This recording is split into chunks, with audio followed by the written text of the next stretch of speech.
Okay, so this video is about the gross structure of the kidney. You need to know where the kidneys are positioned. So you've got a pair of kidneys, which is lucky, either side of the midline.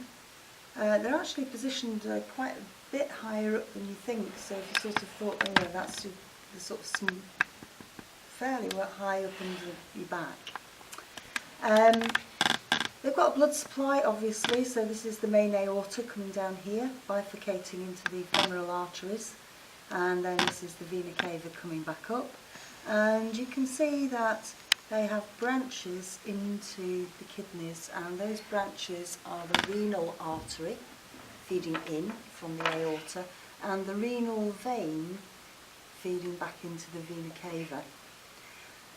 We can also see two ureters coming out of the kidney, sort of again at the sort of the kidney bit, kidney shaped bit, that little indentation, and those of course draining the urine down to the bladder. So overall the job of the kidney is to take blood from the aorta that has got a high concentration of urea, get rid of some of the urea and some of the excess water that you've got circulating in your system, and send that all off to the bladder, and return blood to the circulation that has a lower concentration of urea. So it doesn't take all of the urea out. If you took a blood sample from somewhere else in your circulation, you always have some urea present there. So we sort of sliced through a kidney. We can see three very distinct areas. So the renal artery that we talked about just now and the renal vein leading away are entering at sort of the dip in of the kidney bit, and that's also where the ureter's coming out. The whole kidney is surrounded by a renal capsule, which is just a very smooth layer to reduce friction as it shifts about inside of your abdomen. And then inside the kidney itself we've got these three distinct layers. This pale pink layer around the outside is called the cortex, and cortex is generally a term meaning an outer layer. In the middle we've got the medulla, so that's nice and easy to remember, nice and alliterative, middle and medulla, and that's a sort of slightly darker colour. Now if you've done the kidney dissection you'll know that those are arranged into these sort of almost triangular regions called renal pyramids, and each one of those renal pyramids is filled with tubules. This bit round the outside, the cortex, looks a lot more like liver. It's got a lot more blood, very small blood vessels in it, gives it a slightly different texture. And then very centrally we have this sort of white fibrous area called the pelvis of the kidney, and if I just turn this model around so that it's facing the camera, you can see that all these tubules drain out into these big pipes that are draining themselves off into the ureter. So this is actually the place where in the kidney where you'll find urine.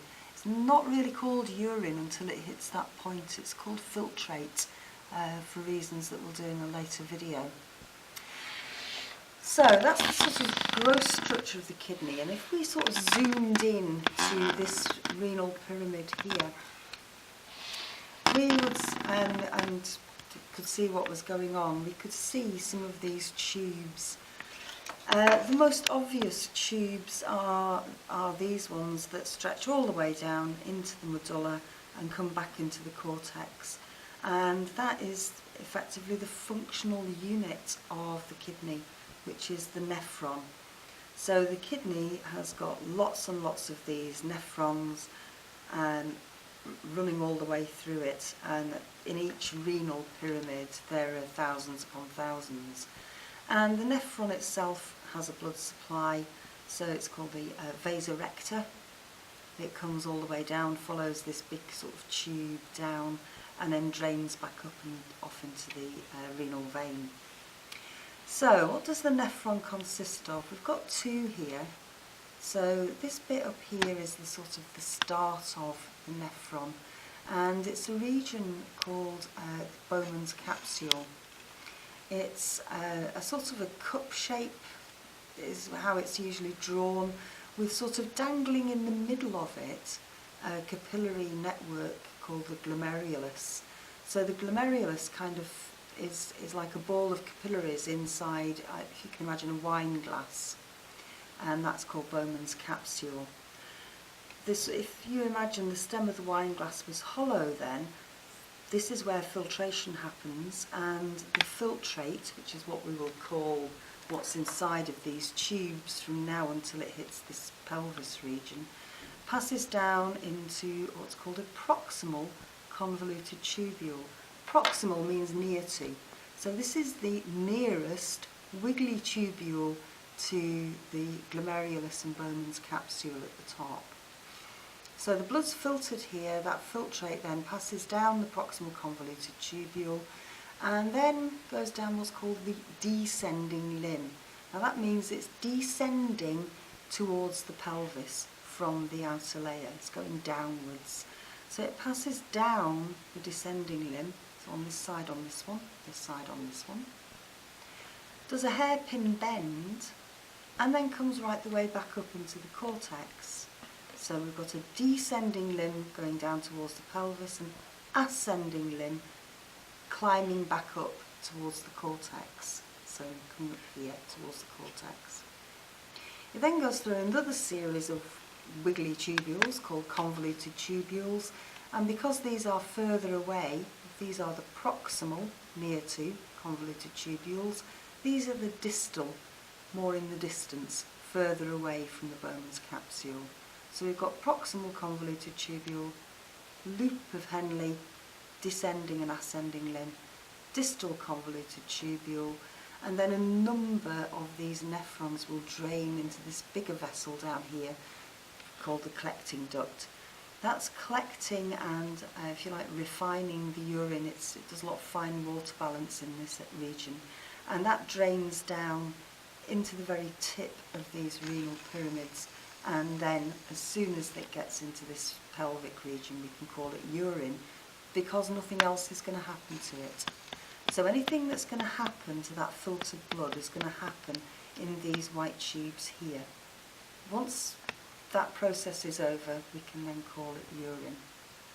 So what would we see if we had microscope slides of these regions? In the cortex region, very, very clear, we will be able to see these knots of capillaries called glomeruli, surrounded by a space representing the Bowman's capsule, and then you'll be able to see the proximal and distal convoluted tubules, but not necessarily tell the difference between them.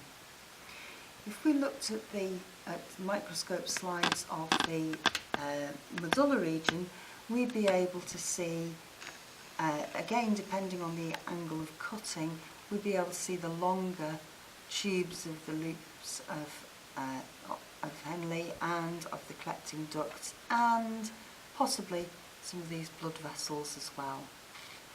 Remember that when you cut a tube lengthways, it appears as a more oblong structure, and if you cut it across and look at the end, it's going to appear as a round structure with a hole down the middle. Okay, see you for ultrafiltration next.